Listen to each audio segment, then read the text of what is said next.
Hi, this is Andy Cullen and Chris Pomeroy of Growing Up Aspen, and we started to interview a bunch of our friends and found out that we had a bunch of schoolmates that ended up in the entertainment world. So we have to start a new chat podcast called Movie Chat. And today we are here with Fenell Doremus, who got her start into the documentary world with films like Hoop Dreams. So here we are with Fenell Doremus. Well, can you talk? I mean, because Aspen's kind of an interesting place, Yeah. and growing up there is unique in a lot of ways. I mean, yeah, okay, we can all talk about Tom Crum and those kind of folks, but I feel like it's interesting to see where we came from, and we all kind of there's a lot of folks that went into this field in various different ways, and so Yeah. it's interesting to see what you took from that and applied into what how you got down your path that you took, you know? Uh-huh. Yeah. It's interesting because I've been thinking about that a little bit this morning in anticipation of talking to you guys. And I do have this like really interesting connection that wouldn't mean as much to you guys because I don't know if you know this person, but so I'll back up. Um, or where do I start this story? So I'm just also going to caveat this by saying I hate being interviewed. That's why I do this job. I interview people. Okay. Well, let's just have So a conversation then. Don't I consider it know, I that, know. you know? That's what I say to people all the time to make them feel more comfortable, but what? Okay. Um, so in the summers when I was probably about 8, 9, 10, maybe 11, do you guys know, did you remember the cable access show Grassroots? Grassroots. I was on Of Grassroots. course. Yeah. Yeah. Yeah. Oh, okay. Well, my apologies. I was on Grassroots too. Do you remember me being on it? Maybe we were on it in different years. I remember they always did the fundraiser and the kids would do skits and all that kind of stuff Yeah, too. And yeah, yeah. I did a thing where I was a hearing kid. I was probably around 11 or 12, and Hmm. I went to the community school, and there was a teacher, Rhett Harper. Oh, Her right. Yeah. sister worked at Grassroots, and she came up with this idea Is of that Margie? yeah, yeah, I have been dying to know what Margie's last name was. It was Margie and Sam. yeah, So but she married Sam, and I don't know what his last name was, but her original name was Harper, I think. okay. It'd And be great to track them down if they're still yeah, I know. alive. So the idea was a documentary about a hearing kid going to a deaf camp because there's the deaf camp there, the famous Mhm. deaf camp picnic and everything. So I heard of it and I was like, oh, okay. And part of it was because I did a play and we did Mhm. Cuckoo's Nest, which is Yeah, weird for fifth grade play. But very. but a prop broke and I started adding lib and just went into the character and handed it off to the other and it was almost seamless. And I think she felt like, wow, this kid can think on his feet. And so she wanted to use me as the person. And so since it was a 2 week deal, I was like, well, 2 weeks, I could do that. That's not a big Mhm. deal. And so Yeah. that's the documentary we did. And she sent that out and it went to a PBS channels around. I think it went to several different markets, which But was wait, you acted as a I was hearing? interviewed. I went in and stayed with the kids and did things with the Oh. kids and they filmed Oh, me. I see. You were the hearing kid that was like play like it was reality TV before reality TV. Yes, exactly. Oh, Yeah. that's so wild. Yeah. I know. Will you send that to me? Do you have it? Yeah, sure, I do. Yeah, I'll send it to I you for would sure. love to see that. I'd love to see that. Well, we must have just like missed each other during different years. Whatever age I was, I got involved because my brother, I think, he wanted to be a photographer and he had a Super 8 camera. And so he was always filming stuff on his Super 8 camera. I was always the person being the on camera, whatever. I was his You're the muse subject. or Yeah. whatever, his subject. And so we got involved with that. And then my parents were really good friends with a lot of the music festival folks. And so I ended up hanging out with a lot of kids who were the kids of the music festival people who were coming into town. And the year that we did, or a couple of the years that we did Grassroots, Tom Tommy Crum, do you know Yeah. him? Yeah. And Tommy are Crumb, I'm sorry, not Crumb, sorry, Paul, Talia Paul and Tommy Paul. He's Tom now, so it's just weird for me to say Tommy. Yeah. Nina Paul, Mhm. no, Carrie Paul. Okay, so that was one family, and then I can't remember the other. Anyway, it was like that group of kids. Long story short, I was good friends with Tom Paul my whole childhood, just during the summers, and his sister Talia and other sisters. Um, so about, I don't know, 10 years ago, I kept hearing about this like sound mixer, sound designer that everybody loved in New York City, and his name was Tom Paul. And I was like, oh, that's interesting. I knew a Tommy Paul, and his father was a Tom Paul. And so I like Googled him, Facebook, found him or whatever, and it was my friend who I Yeah. hadn't been in touch with forever. And then in 2019, I finished a film and I worked with a director out of New York City, and she was like, and it was a very complicated film, and it was we had, budget troubles all the way along, and in the end, she goes, "I want Tom Paul to do the sound mix," and I was like, "Yeah, we can't afford him, but he must because he's my friend." Yeah. So anyway, we had reconnected as he mixed a film that I produced, and so it was like a great full circle. That's that Out- I had that exact same experience because I got into not with him but with Ty Yeah. Bear. And Ty Bear Oh, got into music and sound design and all that stuff. And he worked with Klaus Obermeyer on a lot of commercials and a lot of stuff. And so wow. I got a job for Universal doing Jurassic World motion comics. And Wow. I needed a sound guy that I could rely on. And they needed Yeah. like 12 different languages. So I needed someone who could kind of work his way through it and do the whole thing. And Ty was just amazing. So it was really fun. I know Cool. the Yeah. experience of calling up your old friend and working with them on a project, especially sound where it's like something that it's not your thing, but you just put it in their hands and it's someone you could just do that with and not Yeah. care. Yeah. So Yeah. Fenell, And I want to back up for a second, going back yeah. to the grassroots stuff.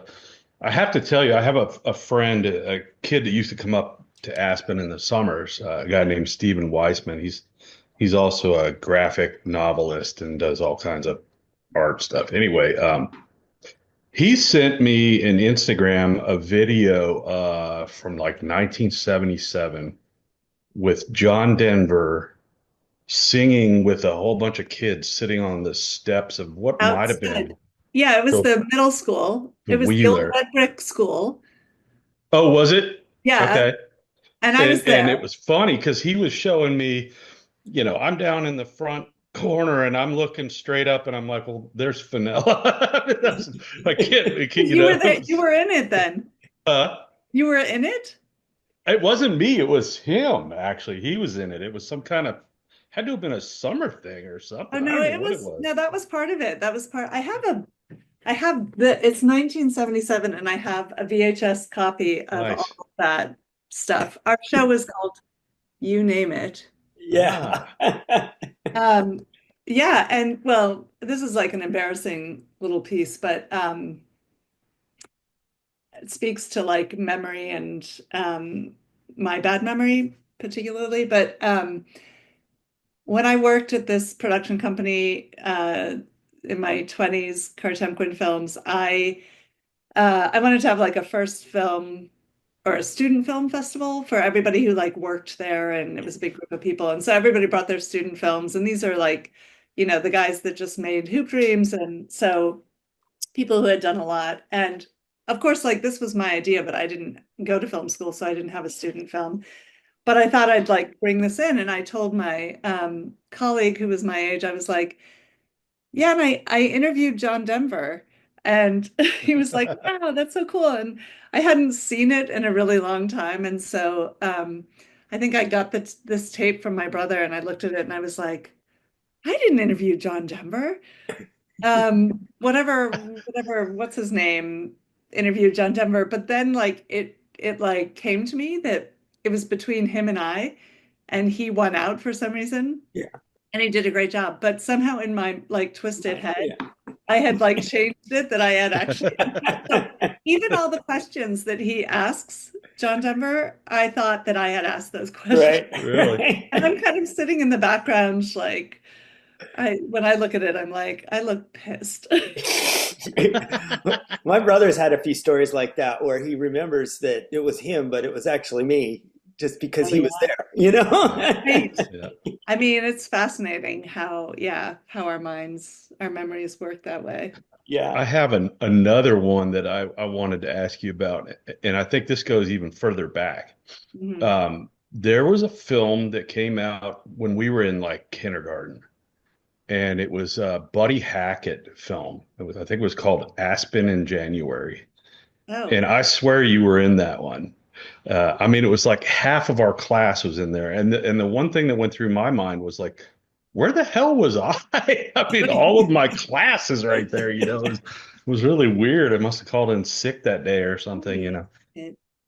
can you get But that? do you remember that? I have no idea, but I mean, kindergarten. Yeah.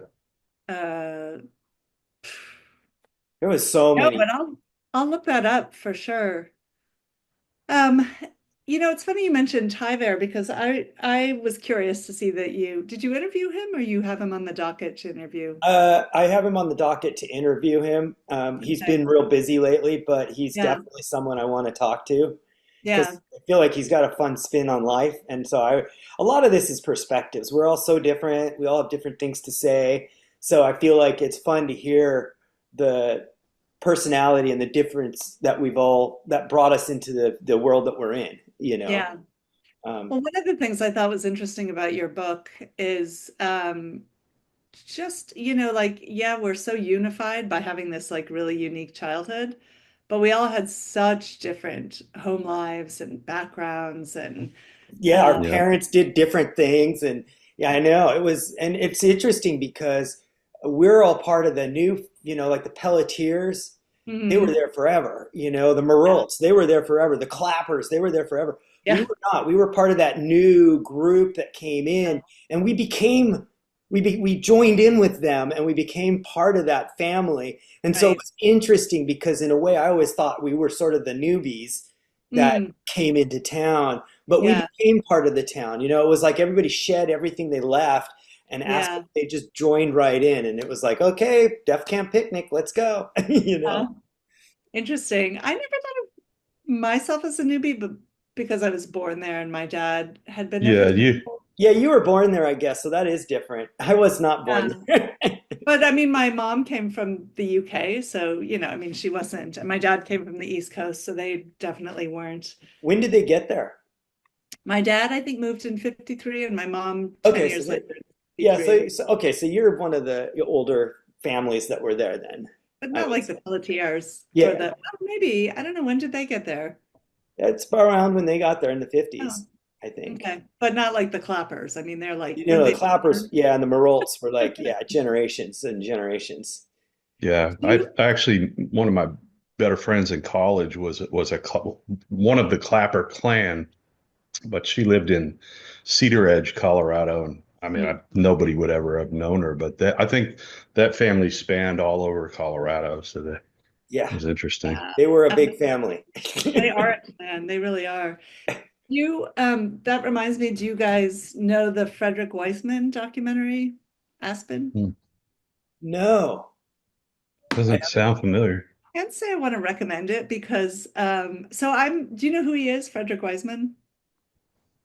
I, I've heard, Not off the top of my head. No, no, no. He's a bit obscure and he's a little bit I mean, I'm kind of a fan of his work because he does a very I mean, some of it I don't like and some of it I really like. My favorite film that he made was called The Store, and he basically just hangs out in a Neiman Marcus in Dallas and films these like long scenes. He's very fly on the wall, just super observational, long scenes. Sometimes the people come across being kind of wacky and but like if you don't know them, that's sort of enjoyable. right. He ended up making a film called Aspen, and my mom is in it. And I'm like, oh my God, you look insane. She was doing like some meditation class or something, and which is, like her, that was something that she would do. But I was just like, he made you the like wacky new age lady of Aspen. The reason I was reminded of it was because there's like a anniversary for the elder clappers. Yes. It's kind of fun to watch now because, they're all, I don't know who's still around. Didn't our teacher, Mr. Clapper, die? Yeah, Willard. He Yeah. did, yeah. Yeah. Yeah. But like Tommy Clapper, and they're all giving toasts, and Yeah. can't call him Willard, he's Mr. Clapper. Yeah. Yeah. Mr. Clapper gave a toast, and it's fun to watch. So anyway, check it out. Just skip through the Yeah, weird. I think I got some pictures. I think I got some pictures of from Nick DeWolf's collection of the Clapper, the parade for the Winter School parade, when the school kids would put together the floats, and there's the Clapper Killers and stuff, and so there's all our friends are on that thing. It's like I think Tom Crumb is on there, and it's pretty funny. So my son wore my Clapper Killer Clapper, whatever t-shirt until it was like rags. No, that's awesome. I wore it a lot, and then I had it. I kept it somehow, and I passed it on to him. Yeah. That's cool. Hi, this is Growing Up Aspen. Glad you enjoyed that last little blast, and I hope you stick around for a few more.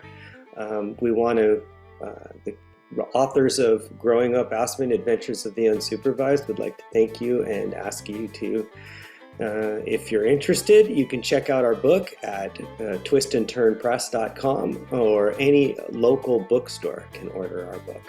So we will talk to you soon and hear more from some of our friends. Thanks.